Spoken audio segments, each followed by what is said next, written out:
Olá, o que é poesia? O poeta Edson Cruz buscou as respostas com os próprios poetas.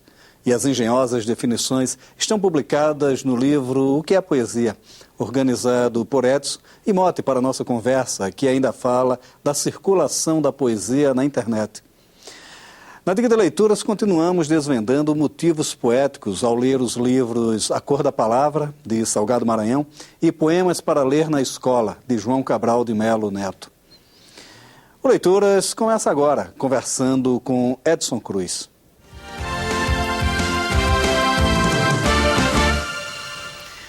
Edson, vamos falar...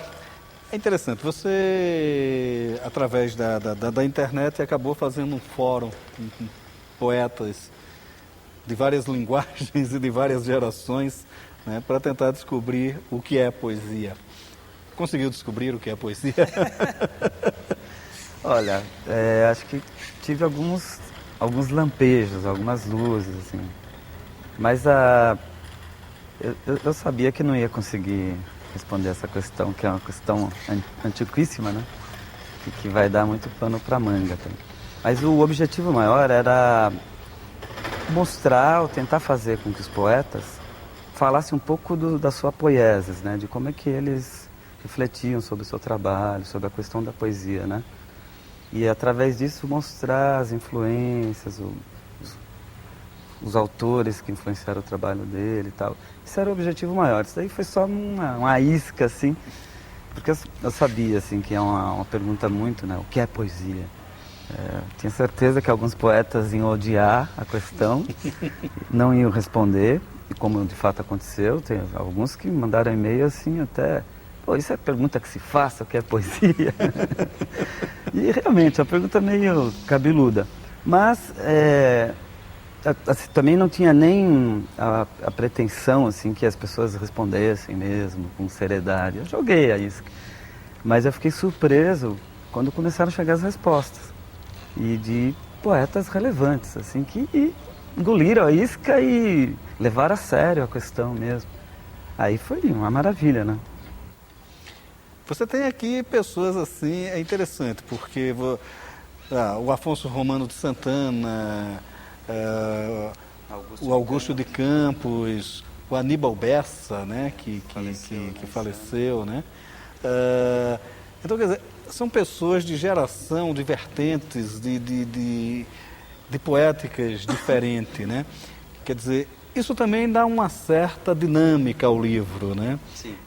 Até porque eles têm opiniões completamente diversas e me pareceu que eles respondem mais uma sugestão do Antônio Cícero, que também está aqui, que diz quando acontece a poesia e não propriamente o que seria a poesia, não é? Quer dizer, qual é a diferença desses duas vertentes aí também? Isso das várias vertentes, das várias tendências poéticas, esse livro reflete um pouco a forma como eu já lidava com essa questão da literatura, através do site Cronópios, que eu editei por 5 anos, né? Que o meu trabalho como editor sempre foi por aí, né? Tentar dar voz para várias tendências, vários grupos, né? A gente sabe que a literatura, principalmente a poesia, né? É feita de vários grupos, né? Que em determinado momento histórico se afirmam, com manifesto ou sem manifesto, ou pela amizade, por afinidade, ou contra o grupo que está hegemônico ali. Então, desde o Cronópios, eu sempre tentei dar voz para várias gerações, questão da idade mesmo, e várias tendências, várias igrejinhas, eu costumo falar assim, né? Cada um com seu santo protetor, seu padroeiro, e que... Seu céu e seu inferno. Seu céu e inferno, e que quem não for adepto ao meu santo protetor, tá fora, vai pagar no inferno de incessante sofrimento. Então eu sempre fui, no meu trabalho como editor do Cronópios, eu recebi várias críticas em relação a isso mesmo. Porque parece que não é uma coisa muito comum. Isso eu fui observando fazendo meio intuitivamente, assim, né? Tipo, mas como é que você dá voz para tal autor que não escreve nada? Como que você bota aí um texto de tal poeta que é uma porcaria, ele nunca foi poeta, e assim ia, né? Mas isso eu percebi que era a dinâmica e era o forte da coisa, fazer essas linhagens dialogarem. Então, o livro reflete isso.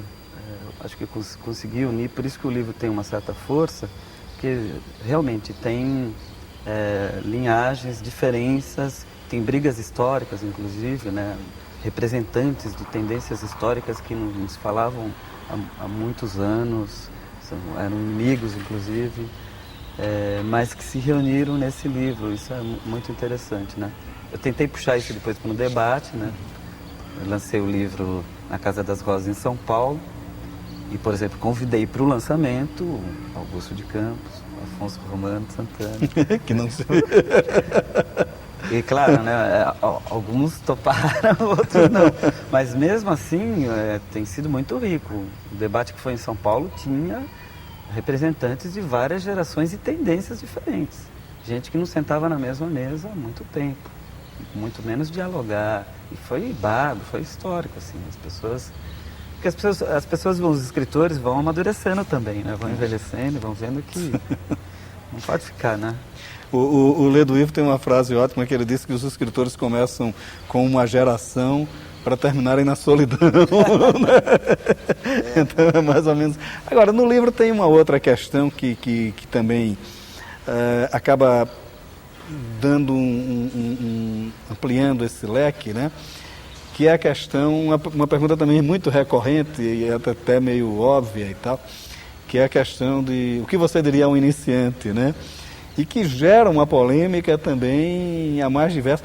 Mas que me chamou muito a atenção, uma coisa que me chamou, todos são unânimes pelo menos numa coisa, leia, né? Quer dizer, a questão da leitura. Né? Isso parece meio óbvio, mas não tem como, né? Como é que você vai escrever poesia se você não gosta de ler?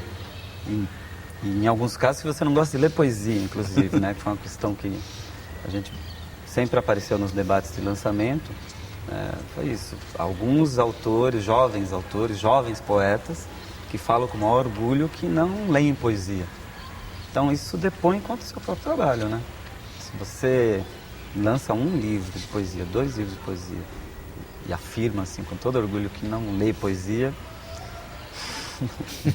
eu já vejo, tem que ser uma coisa, então, tem que ser gênio, né, para mostrar alguma coisa relevante, ainda mais na poesia, né, que é um diálogo com a tradição, não tem jeito. Para você criar algo novo, para você deixar de lado algo que já foi feito, você precisa conhecer mesmo. É o que a gente estava conversando aqui antes. Senão não há diálogo, há desconhecimento, né, e a repetição. Você pensa que está sendo genial. Um novo que já existiu. Apenas o mesmo ovo chocando o mesmo novo. Que é uma frase que eu acho que o Itamar Assunção falava isso. É interessante isso, né? Sempre aparece aqueles. Eu vejo muito aí, na prosa também tem muito isso, né? O cara, maior revolução. Mas o Antônio já fez isso lá em 1930. Quer dizer, essa coisa é muito interessante. Agora, a terceira pergunta do livro, né, é a questão das preferências. E quer dizer, quais seriam os 3 autores, os 3 textos, né, que encantariam esses poetas? Há uma recorrência muito grande, que é outra coisa curiosíssima, a questão da Bíblia, né? A Bíblia sempre, né? E a Bíblia é lida como livro de ficção, não como propriamente um texto religioso, né? Que é mais curioso. E uma coisa que me chamou muito a atenção é o tanto de livros científicos que se fala aqui, né? Quer dizer, livro de biologia, quer dizer... Isso principalmente acho que nos poetas mais experimentalistas, vamos dizer assim, que acho que tem a ver com essa influência das vanguardas mesmo, abriu, né? Mostrou que um poeta precisa dialogar não só com a poesia, a tradição da poesia, mas com as outras áreas de conhecimento, né? Com a ciência em si. E isso fica evidente, né? Por exemplo, o André Valias, quando coloca, né, como referência, tem que ler o Maturana. Então, eu também, quando eu li, falei, caramba, que interessante, né? Muito bacana isso. E fui buscar as referências. E é por aí mesmo, né? Porque enriquece, né? Você tem que ler Einstein, tem que entender o que é os fractais. Como é que você, né? Senão você não entende um aspecto do concretismo, vamos dizer assim. Então esse diálogo, essa riqueza, assim, acho que a vanguarda trouxe, né? Os vanguardistas trouxeram essa exigência para um autor contemporâneo. Ele tem que, para você ser um autor contemporâneo, tem que estar dialogando com as grandes questões da época, né? As grandes ideias. E isso vai se refletir no trabalho, não tem jeito. Uma vez eu ouvi o Tiago de Mello dizer que toda a poesia social dele vinha da leitura dos relatórios do IBGE. Veja que coisa interessante, né? Aí eu já acho um pouco de exagero do que... Você não pode acreditar muito no que os autores falam também, né? Vamos levá-los de uma série. Os poetas, eles costumam dourar a pílula um pouco.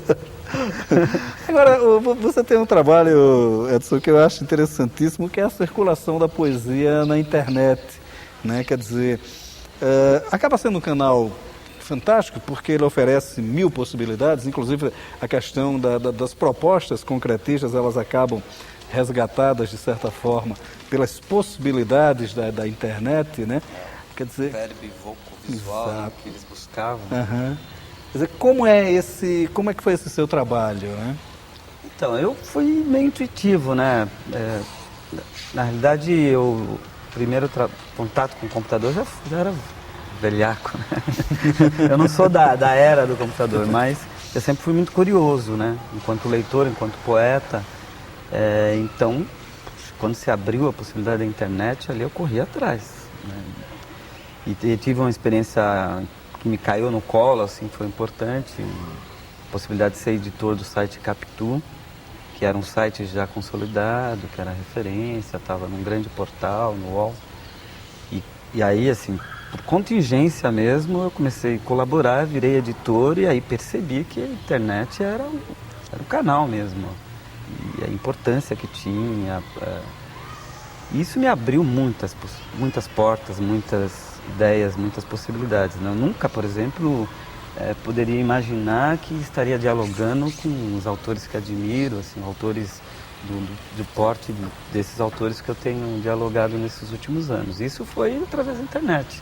Mandar um e-mail, por exemplo, por Augusto de Campos e ele responder. Quando? Mesmo que fosse uma carta, né? Além de demorar, nem sempre os autores respondem, mas o e-mail, não sei o que acontece, mas é muito rápido, né?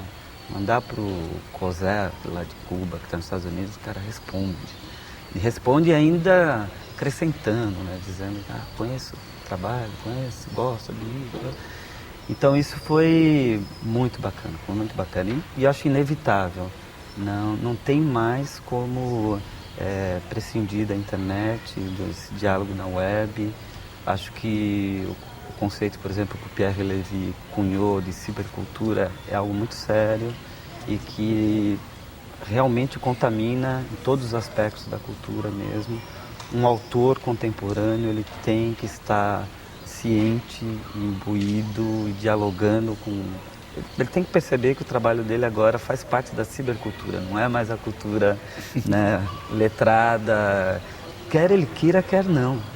Por mais que ele não consiga montar o blog dele, que ele não consiga nem mandar um e-mail, não tem jeito. Semana passada, por exemplo, uma grande editora americana,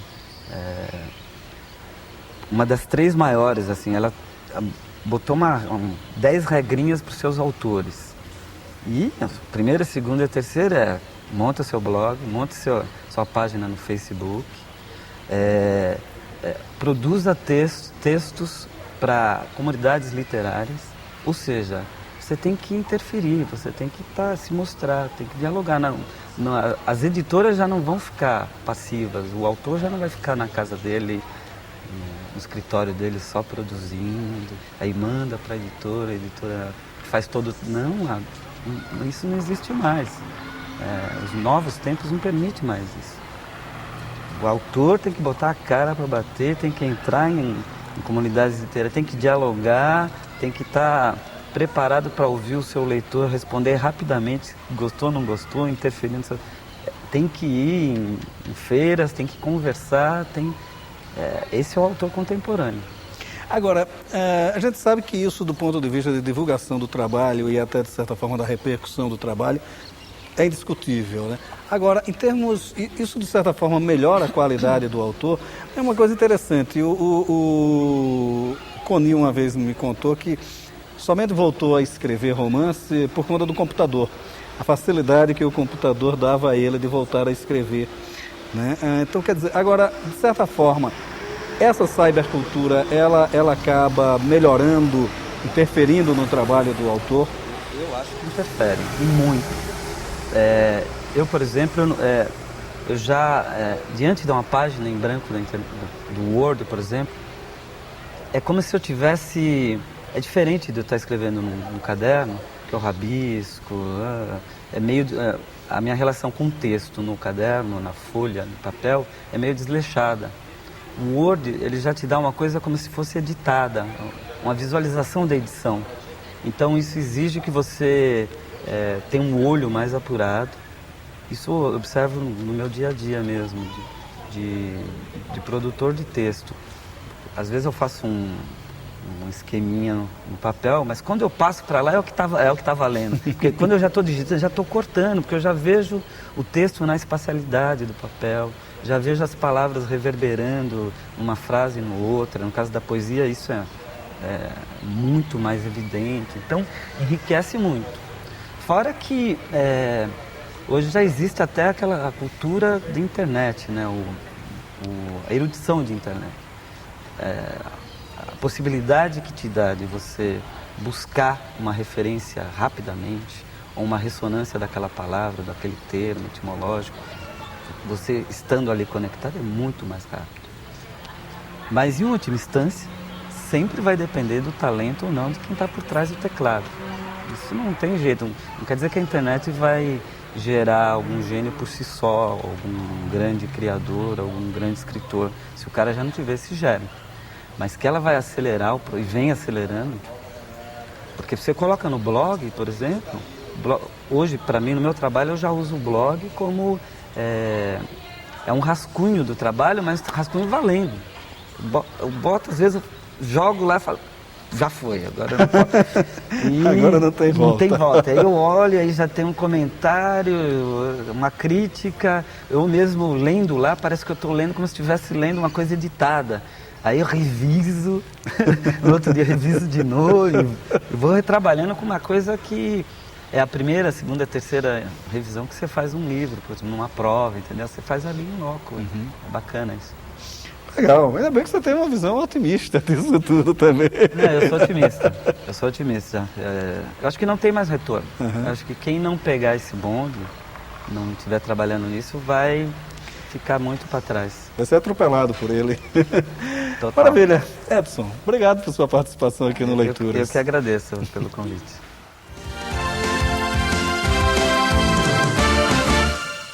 A poesia se arranca do mais íntimo de cada poeta.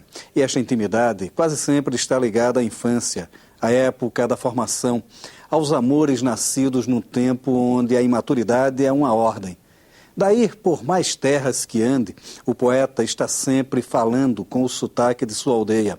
É o que se percebe na poesia de Salgado Maranhão. O poeta acaba de lançar pela Imago o livro A Cor da Palavra, uma reunião de toda a sua poesia já publicada. São 6 volumes, mais um inédito, onde Salgado fala de todas as suas paixões. Naturalmente que o livro traz poemas de amor. Aliás, a visão que oferece da mulher é sensual, provocativa, doce. Despido de qualquer ranço machista, o poeta nos mostra uma mulher que doma suas vontades e se realiza na plenitude, uma mulher senhora de sua vida e de seu tempo. Mas há outros 2 fortes dizeres na poética de Salgado. Primeiro, o protesto social, que surge como instigação à reação. Depois, a reflexão introspectiva, que aponta para uma metafísica pessoal, onde as ordens nascem na necessidade de se buscar a plenitude da paz, da serenidade. Filho de todas as vanguardas do século XX, Salgado Maranhão é um poeta que inova ao trabalhar com o âmago de seus sentimentos. Intimidade e poesia, Talvez ninguém mais que João Cabral de Melo Neto tenha trabalhado tão intensamente tais elementos. Ele dizia que sua poética nunca tinha rompido as fronteiras de Pernambuco. Era nos canaviais e nos sertões que ela se moldava. Uma prova disso está na reunião Poemas para Ler na Escola, organizada por Regina Zilberman e lançada pela Objetiva. Um volume que apresenta com sabedoria e precisão um poeta tão amplo, tão universal. João Cabral foi daqueles que falou de amor sem se fazer melífluo, falou de injustiças sem se fazer revoltado, dosou seus sentimentos naquilo que chamava de antilirismo. No entanto, o Severino, o Capibaribe, os comendadores, as sevilhanas que povoam seus poemas, transbordam humanidades.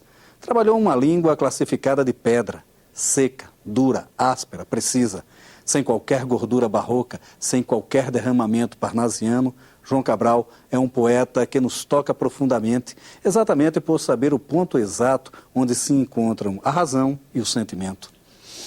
A poesia sempre revigora a vida, e isso se aprende lendo A Cor da Palavra, de Salgado Maranhão, e Poesia para Ler na Escola, de João Cabral de Melo Neto. O Leituras de hoje fica por aqui. Você bem pode ficar na companhia de bons autores e bons livros. Até nosso próximo encontro.